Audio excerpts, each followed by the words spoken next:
অভিযোগপত্র সচেতনতামূলক পোস্ট।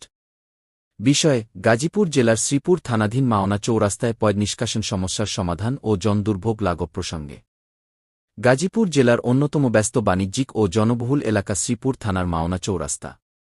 অত্যন্ত দুঃখের সাথে জানানো যাচ্ছে যে এই এলাকার প্রধান চলাচলের রাস্তায় দীর্ঘদিন ধরে বাথরুমের নোংরা ও দূষিত পানি জমে থাকছে। বর্তমান পরিস্থিতির চিত্র: পয়ঃবর্জ্যের আধিক্য। রাস্তায় জমে থাকা এই পানি বৃষ্টির পানি নয়, বরং এটি সরাসরি বিভিন্ন স্থাপনার বাথরুম থেকে আসা ময়লা পানি। অসহনীয় দুর্গন্ধ। ২-৪ ঘণ্টা এই নোংরা পানি জমে থাকার ফলে এলাকাটিতে তীব্র দুর্গন্ধ ছড়িয়ে পড়েছে, যা সাধারণ মানুষের নিঃশ্বাস নেওয়াও কঠিন করে তুলেছে। স্বাস্থ্য ঝুঁকি। প্রতিদিন হাজার হাজার মানুষ এই পথ দিয়ে যাতায়াত করেন। নোংরা পানির মধ্য দিয়ে চলাচল করায় চর্মরোগসহ নানা সংক্রামক ব্যাধির ঝুঁকি বাড়ছে।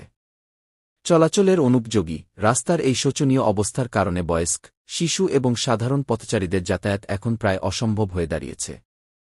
সবচেয়ে অবাক করার বিষয় হল, প্রতিদিন মানুষ এই অবর্ণনীয় কষ্ট সহ্য করে চলাচল করছে, কিন্তু স্থায়ী কোনো সমাধান হচ্ছে না।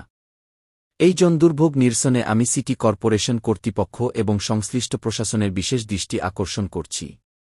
মাওনা চৌরাস্তার মতো একটি গুরুত্বপূর্ণ জায়গাকে পরিষ্কার পরিচ্ছন্ন এবং চলাচলের উপযোগী রাখা আমাদের সকলের অধিকার। আশা করি কর্তৃপক্ষ অতি দ্রুত এই সমস্যার সমাধানে কার্যকর পদক্ষেপ গ্রহণ করবেন।